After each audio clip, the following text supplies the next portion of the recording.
Bismillahirrahmanirrahim. Assalamualaikum warahmatullahi wabarakatuh. Video ini menerangkan berkaitan dengan SSD ataupun solid state disk. Video ini dibuat pada 16 Oktober tahun 2020 dan ini teknologi terkini lah, macam mana SSD buat masa sekarang ni lah.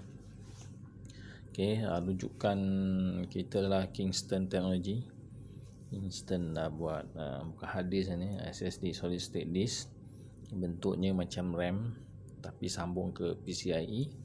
Ni contoh 200 gigabit 240 gigabyte storage ya. Jadi SSD ni dia pakai NVMe ataupun non volatile memory express. NVMe adalah antara muka komunikasi, communication interface, dan juga pemacu ataupun driver untuk nak akses ke memory. Sambungan dia pakai PCIe. PCIe tujuannya untuk meningkatkan kecekapan prestasi dan juga peningkatan hubungan antara peralatan. PCIe sambung PCIe kan, jadi laju lah sekarang zaman PCIe semua.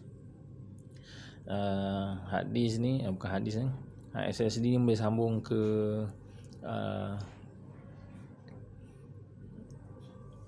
Thunderstorm hub. Thunderstorm USB, menggunakan USB-C. PCIe ni kita tukar ke USB-C dan sambung ke Thunderbolt 3 hub. Jadi ni kita lihat kalau dulu SSD ni pakai SATA, sekarang ni pakai PCIe. SATA tu SATA 1 ada satu lane, maksimum transfer rate dia adalah 150 megabyte per second. SATA 2 pakai satu lane juga, dilajukan sikit 300 megabyte per second. SATA 3 pakai satu lane juga tapi kelajuan ditambah 600 megabit per second.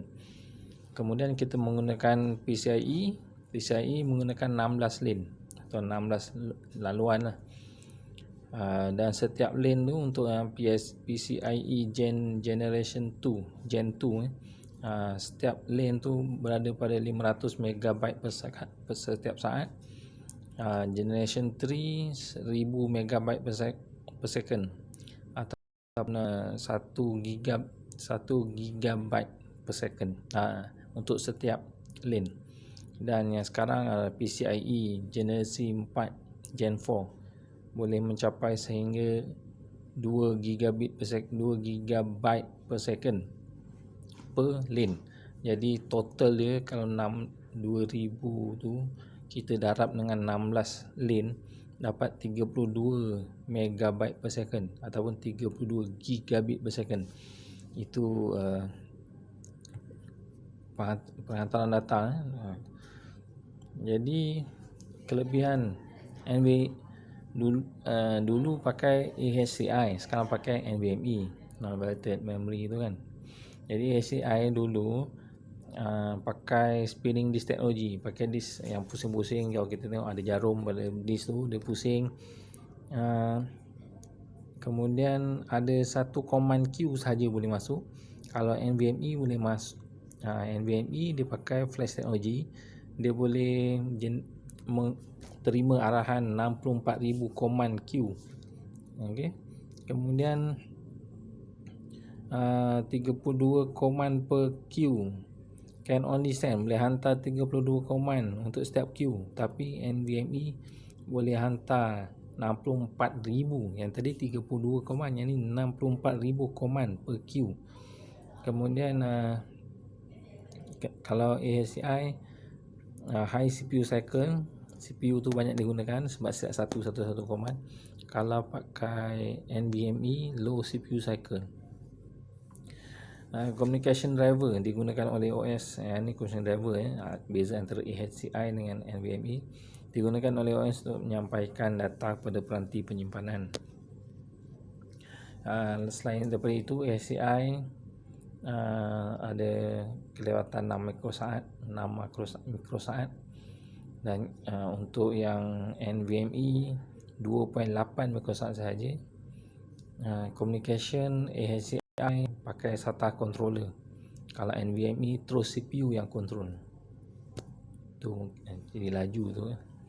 Jadi ni SSD form factor, macam mana rupa SSD ni. Kalau SATA ada yang 2.5 inci, ada M SATA, mobile SATA ni masuk dalam laptop ni kan. Kemudian ada yang M2, SATA tapi pakai M2. Okey, M2 tu pin depan tu sambung ke PCI. Okey, untuk PCIe mula-mula pakai HHHL. HHHL tu macam kad lah. Kad kita sambung dekat PCIe punya slot tu. Sekarang pakai M2. M2 ada satu port PCIe khas untuk M2 SSD. Boleh pasang pada mainboard. Kemudian yang U2 tu adalah SSD, macam letak SSD mungkin 2-3 SSD disekalikan. Macam gambar yang bawah tu U2 SSD. Yang ni geng-geng SSD ni yang panggil U2 tu jadi U2. Yang U2 ni biasa pada dalam server lah. Okey. Berikutnya U2 tu asalnya daripada SFF 8639. Okey, U2 tu adalah reka bentuk konektor terbaru untuk menghubungkan pemacu PCIe dan pemacu SSD. Okey, dinamakan oleh yang tadi geng-geng SSD tu, diorang panggil diorang punya group tu, nama dia SSD Small Form Factor Working Group. Dia letak nama U2. U2 tu ada 68 pin disambung ke mainboard. Kemudian mempunyai kualiti syarat yang lebih tinggi untuk menyokong PCIe Express NVMe. Okey, itu saja setakat ni untuk video SSD generasi baru ini.